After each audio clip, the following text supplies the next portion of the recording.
எல்லாருக்கும் வணக்கம். வாங்க நாம எல்லாரும் சேர்ந்து ஒரு நிமிஷம் கண்ணை மூடி ஒரு விஷயத்தை கற்பனை செஞ்சு பார்ப்போமா? உங்க வீட்டு வாசல்ல விடியற் காலையில சூரியனோட முதல் கதிர் படுற நேரம் ஒரு அழகான தாமரை பூ மேல புன்னகையோட ஒருத்தங்க நின்னா எப்படி இருக்கும்? அவங்க கால் வச்ச இடமெல்லாம் தங்க மாதிரி ஜொலிக்குது. அவங்க பாக்குற பார்வையில உங்க மனசுல இருக்கிற எல்லா கவலையும் பஞ்சா பறந்து போகுது.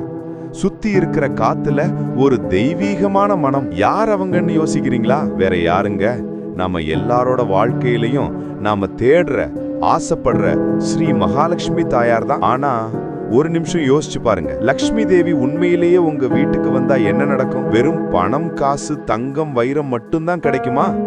இல்ல அதுக்கும் மேல ஏதாச்சும் இருக்கா? லக்ஷ்மி கடாட்சம் அப்படிங்கிறதுக்கு உண்மையான அர்த்தம் என்ன? வாங்க இன்னைக்கு நாம அந்த ரகசியத்தை தேடி ஒரு பயணம் போலாம். ரெடி தானே? நம்மள பல பேர் லக்ஷ்மின்ன உடனே அவங்க கையிலிருந்து கொட்டுற தங்க காசுகளோட தான் சம்பந்தப்படுத்தி பார்க்கிறோம். அது தப்பும் இல்லைங்க. அவங்க செல்வத்தோட அதிபதி. அவங்களோட அருள் இருந்தா வறுமைங்கிற வார்த்தைக்கே நம்ம வாழ்க்கையில இடம் இருக்காது. ஒரு சூப்பரான கதை சொல்லட்டுமா? ரொம்ப வருஷத்துக்கு முன்னாடி விதர்ப்ப தேசம்னு ஒரு ராஜ்யம் இருந்துச்சு. அங்க இருந்த ராஜா ரொம்ப நல்லவர். ஆனா நாட்டுல பயங்கரமான பஞ்சம். மக்கள் சாப்பாட்டுக்கு கூட வழி இல்லாம ரொம்ப கஷ்டப்பட்டாங்க. ராஜாவோட கருவூலம் மொத்தமும் காலி ஆயிடுச்சு. என்ன பண்றதுன்னே தெரியாம ராஜா ராத்திரி பகலா தூங்காம கடவுள்கிட்ட வேண்டிக்கிட்டார். அப்போ ஒரு நாள் ராத்திரி அவரோட கனவுல மகாலட்சுமி வந்தாங்க. ராஜா, கவலைப்படாத, நான் உன் நாட்டுக்கு வர்றேன். ஆனா நான் வர்றதுக்கு முன்னாடி நீ ஒரு காரியம் செய்யணும் அப்படின்னு சொன்னாங்க. ராஜா உடனே கண்ணை முழிச்சு, சொல்லுங்க தாயே, என்ன செய்யணும்? நீங்க என்ன சொன்னாலும் செய்யறேன்னு கேட்டார். அதுக்கு லக்ஷ்மி, உன் நாட்டுல இருக்கிற எல்லா வீடுகளையும் சுத்தமா வச்சுக்க சொல்லு. வீட்டு வாசல்ல அழகான கோலம் போட சொல்லு. விளக்கு ஏத்தி வைக்க சொல்லு. முக்கியமா யார் மனசுலயும் பொறாமை, கோபம், வஞ்சகம் இருக்க கூடாது. எல்லாருக்கும் உதவி செய்யற மனப்பான்மையோட இருக்க சொல்லு. நான் நாளைக்கு விடியற் காலையில உன் நாட்டுக்குள்ள நுழைவேன் அப்படின்னு சொல்லிட்டு மறைஞ்சிட்டாங்க. ராஜாவும் உடனே மக்களுக்கு இந்த விஷயத்தை அறிவிச்சார். மக்களும் தங்களோட கஷ்டத்தை எல்லாம் மறந்துட்டு வீட்டை சுத்தம் செஞ்சாங்க, வாசல்ல கோலம் போட்டாங்க, விளக்கு ஏத்துனாங்க, மனசுல இருந்த கெட்ட எண்ணங்களை எல்லாம் தூக்கி போட்டாங்க. ஒருத்தருக்கு ஒருத்தர் உதவி செஞ்சாங்க. அடுத்த நாள் காலையில அந்த அதிசயம் நடந்துச்சு. என்ன நடந்துச்சுன்னு நினைக்கிறீங்க? நாடு முழுக்க இருந்த காஞ்சு போன மரங்கள் எல்லாம் தளிர்க்க ஆரம்பிச்சுது. வத்தி போன ஆறுகள் எல்லாம் கிறிஸ்டலா தெளிவான தண்ணி ஓட ஆரம்பிச்சுது. வயல்கள் எல்லாம் தானியங்களால நிறைஞ்சி வழிஞ்சுது. கருவூலம் தானா தங்கத்தால நிரம்பிடுச்சு. மக்கள் முகத்துல சந்தோஷம் தாண்டவமாடுச்சு. பாத்தீங்களா இதுல எவ்வளவு பெரிய விஷயம் இருக்குன்னு? இது வெறும் கதை இல்லைங்க. லக்ஷ்மி தேவி எங்க இருப்பாங்க தெரியுமா? எங்க சுத்தமும் சுகாதாரமும் இருக்கோ அங்க இருப்பாங்க. அதனாலதான் நம்ம வீட்டு பெரியவங்க எப்பவும் வீட்டை குப்பையா போட்டு வைக்காத, லக்ஷ்மி தங்க மாட்டா அப்படின்னு சொல்றாங்க.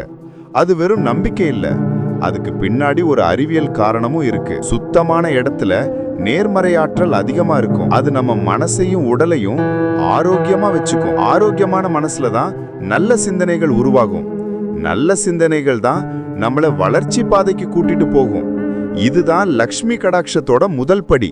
புரியுதுங்களா? சரி, சுத்தம் மட்டும் போதுமா? அது மட்டும் பத்தாது. லக்ஷ்மிக்கு ரொம்ப பிடிச்ச இன்னொரு விஷயம் ஒளி. அதனாலதான் காலையிலயும் சாயங்காலமும் வீட்டுல விளக்கு ஏத்தி வைக்கணும்னு சொல்றாங்க. அந்த விளக்கு வெளிச்சம் வீட்டுக்குள்ள இருக்கிற எதிர்மறை ஆற்றல்களை விரட்டி அடிக்கும். நம்ம மனசுல இருக்கிற அறியாமைங்கிற இருட்டையும் அது போக்கும். ஞானம்ங்கிற வெளிச்சத்தை கொடுக்கும். பணம் மட்டும் இருந்தா போதுமா? அதை எப்படி சரியா பயன்படுத்தணுங்கிற ஞானம் வேண்டாமா? அந்த ஞானத்தை கொடுக்கிறது தான் இந்த தீப ஒளி. இப்போ உங்ககிட்ட ஒரு கேள்வி. உங்க வீட்டுக்கு லக்ஷ்மி வந்தா நீங்க அவங்களை எப்படி வரவேற்பீங்க? பட்டு புடவை கட்டி வைர நகைகள் போட்டு ஆரத்தி எடுத்து வரவேற்பீங்க இல்லையா? ஆனா லக்ஷ்மிக்கு இதெல்லாம் விட ரொம்ப பிடிச்ச ஒரு விஷயம் இருக்கு. அது என்ன தெரியுமா? இன்சொல். ஆமாங்க, இனிமையான வார்த்தைகள். யோசிச்சு பாருங்க, நம்ம வீட்டுல நாம எப்படி பேசுறோம்? ஒருத்தருக்கு ஒருத்தர் அன்பா மரியாதையா பேசுறோமா? இல்ல எப்ப பார்த்தாலும் சண்டை சச்சரவு, கத்துறது திட்டுறதுன்னு இருக்கோமா? உண்மையை சொல்லுங்க பாப்போம். மகாலட்சுமி சத்தம் அதிகமா இருக்கிற, சண்டை நடக்கிற வீடுகள்ல ஒரு நிமிஷம் கூட தங்க மாட்டாங்க. அவங்க அமைதியை விரும்புறவங்க. எங்க இனிமையான சொற்கள் பேசப்படுதோ, எங்க ஒருத்தரை ஒருத்தர் மதிச்சு நடக்கிறாங்களோ அந்த வீட்டுல தான் அவங்க நிரந்தரமா வாசம் செய்வாங்க. இதத்தான் கலகலவென சிரிக்கும் வீட்டில் கலகலவென செல்வம் பெருகும் அப்படின்னு நம்ம பாட்டிங்க சொல்லுவாங்க. சரி, வீட்டுக்குள்ள மட்டும் அன்பா இருந்தா போதுமா? வெளியில நம்ம கிட்ட உதவி கேட்டு வர்றவங்களை நாம எப்படி நடத்துறோம்? போப்பா, எனக்கே 1000 பிரச்சனை இருக்கு, இதுல உனக்கு வேற நான் உதவி செய்யணுமா அப்படின்னு விரட்டி அடிக்கிறோமா? இல்ல நம்மால முடிஞ்ச உதவியை செய்யறோமா? மகாலட்சுமியோட இன்னொரு பேர் என்ன தெரியுமா? கருணை. அவங்க கருணை கடல். யாருக்கிட்ட கருணை குணம் இருக்கோ அவங்க கிட்ட லக்ஷ்மி நிச்சயம் இருப்பாங்க. தர்மம் செய்யறவங்களோட வீட்டு கதவை லக்ஷ்மி தேவி எப்பவும் தட்டிக்கிட்டே இருப்பாங்க. நாம கொடுக்கிறது ஒரு சின்ன உதவியா இருக்கலாம், ஆனா அது மத்தவங்களோட வாழ்க்கையில ஒரு பெரிய மாற்றத்தை ஏற்படுத்தலாம். அப்படி நாம கொடுக்கும்போது அது பன்மடங்கா நம்மகிட்டே திரும்பி வரும். இதுதாங்க பிரபஞ்சத்தோட விதி. இங்கதான் ஒரு சூப்பரான விஷயம் இருக்கு, கேக்குறீங்களா? லக்ஷ்மி தேவிக்கு 8 வடிவங்கள் இருக்கு. அஷ்டலக்ஷ்மின்னு சொல்றோம்ல, அதுதான் ஆதிலக்ஷ்மி, தனலக்ஷ்மி, தானியலக்ஷ்மி, கஜலக்ஷ்மி, சந்தானலக்ஷ்மி, வீரலக்ஷ்மி, விஜயலக்ஷ்மி, ஐஸ்வர்யலக்ஷ்மி. இதுல நாம தனலக்ஷ்மிய மட்டும்தான் செல்வமா பாக்குறோம், ஆனா மத்த லக்ஷ்மிகளும் நமக்கு ரொம்ப முக்கியம். தானியலக்ஷ்மி இருந்தாதான் நமக்கு சாப்பாடு கிடைக்கும், சந்தானலக்ஷ்மி இருந்தாதான் நமக்கு நல்ல குழந்தை செல்வம் கிடைக்கும், வீரலக்ஷ்மி இருந்தாதான் நமக்கு தைரியம் வரும், விஜயலக்ஷ்மி இருந்தாதான் நாம தொடங்குற காரியங்கள்ல வெற்றி கிடைக்கும். இப்படி ஒவ்வொரு லக்ஷ்மியும் நம்ம வாழ்க்கைக்கு ரொம்ப அவசியமானவங்க. இந்த எல்லா லக்ஷ்மியோட அருளும் ஒன்னா கிடைக்கிறது தான் உண்மையான லக்ஷ்மி கடாட்சம். இப்போ லக்ஷ்மி தேவி உங்க வீட்டுக்குள்ள நுழைஞ்சிட்டாங்கன்னு வச்சுக்கோங்க, கேட்கவே எவ்வளவு நல்லா இருக்குல்ல? அப்போ என்ன நடக்கும்? முதல்ல உங்க வீட்டுல ஒரு விதமான தெய்வீக அமைதி நிலவும். தேவையில்லாத சண்டைகள், வாக்குவாதங்கள் எல்லாம் தானா குறைஞ்சிரும். குடும்பத்துல இருக்கிற எல்லாரும் ஒருத்தருக்கு ஒருத்தர் அன்பா ஆதரவா இருப்பாங்க. கணவன் மனைவிக்குள்ள ஒற்றுமை அதிகமாகும். குழந்தைகள் பெரியவங்களுக்கு மரியாதை கொடுப்பாங்க. அடுத்து உங்க வீட்டுல ஆரோக்கியம் பெருகும். அடிக்கடி வந்துட்டு இருந்த சின்ன சின்ன வியாதிகள் எல்லாம் காணாம போயிடும். மனசுல நிம்மதி இருக்கிறதுனால உடலும் ஆரோக்கியமா இருக்கும். நோயற்ற வாழ்வே குறைவற்ற செல்வம்னு சும்மாவா சொன்னாங்க? அடுத்து 3வதா உங்க வீட்டுல சுப காரியங்கள் தொடர்ந்து நடக்கும். தடைபட்டு இருந்த கல்யாணம் நல்லபடியா முடியும். குழந்தை இல்லாதவங்களுக்கு குழந்தை பாக்கியம் கிடைக்கும். புது வீடு கட்டுறது, புது தொழில் தொடங்குறதுன்னு எல்லா நல்ல விஷயங்களும் தானா நடக்கும். 4வதா இதுதான் நீங்க எல்லாரும் எதிர்பார்த்தது, தனலட்சுமியோட அருள். உங்க வீட்டுக்கு பணம் பல வழிகள்ல இருந்து வர ஆரம்பிக்கும். நீங்க செய்யற தொழில்ல லாபம் அதிகமாகும், வேலையில பதவி உயர்வு, சம்பள உயர்வு கிடைக்கும். எதிர்பார்க்காத வழிகள்ல இருந்து கூட பணம் வரும். ஆனா ஒரு முக்கியமான விஷயம், லக்ஷ்மி தேவியோட அருள் இருந்தா பணம் வரும், ஆனா அது நியாயமான வழியில, நேர்மையான வழியில மட்டும்தான் வரும். குறுக்கு வழியில சம்பாதிக்கணும்னு நினைச்சா வந்த வேகத்திலேயே அது போயிடும், ஜாக்கிரதை. 5வதா லக்ஷ்மி வீட்டுல இருந்தா வந்த பணத்தை எப்படி சரியா செலவு பண்ணணும், எப்படி சேமிக்கணுங்கிற பக்குவமும் தானா வந்துடும். தேவையில்லாத செலவுகள் குறையும். ஆடம்பரத்துக்கு செலவு செய்யறதை விட அவசியமான விஷயங்களுக்கு செலவு பண்ற மனப்பான்மை வரும். தான தர்மங்கள் செய்யற எண்ணம் உருவாகும்.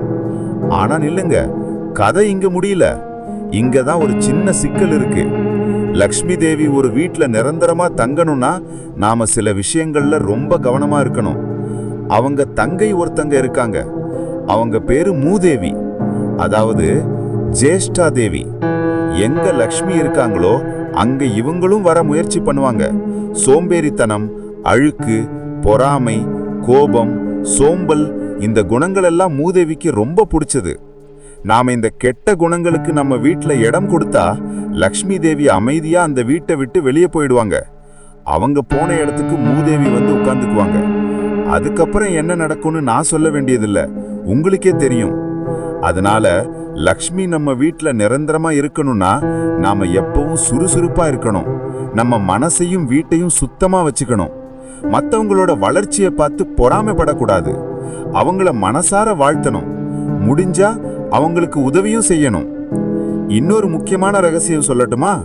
லக்ஷ்மி தேவி தன்னோட கணவரான மகாவிஷ்ணுவோட சேர்ந்து எங்க இருக்காங்களோ அங்கதான் அவங்களோட அருள் பரிபூர்ணமா கிடைக்கும். அதனாலதான் வீடுகள்ல லக்ஷ்மி நாராயணர் படம் வச்சு வழிபடுறது ரொம்ப விசேஷம். கணவன் மனைவி ஒற்றுமையா இருக்கிற குடும்பத்துல லக்ஷ்மி நாராயணரோட அருள் முழுமையா கிடைக்கும். ஆக லக்ஷ்மி தேவி நம்ம வீட்டுல இருந்தா வெறும் பணம் காசு மட்டும் கிடைக்காது. நிம்மதியான குடும்ப வாழ்க்கை, நல்ல ஆரோக்கியம், குழந்தை செல்வம், தைரியம், வெற்றி, ஞானம், கருணைன்னு நம்ம வாழ்க்கைக்கு தேவையான எல்லா நல்ல விஷயங்களும் கிடைக்கும். இப்போ ஆரம்பத்துல கேட்ட கேள்விக்கு வருவோம். லக்ஷ்மி கடாட்சம்னா என்ன? அது தங்க நகைகள்லயோ பேங்க் பேலன்ஸ்லயோ இல்ல. அது நம்ம மனசுல இருக்கிற திருப்தியிலையும் நிம்மதியிலையும் மத்தவங்களுக்கு உதவி செய்யற குணத்திலையும் தான் இருக்கு.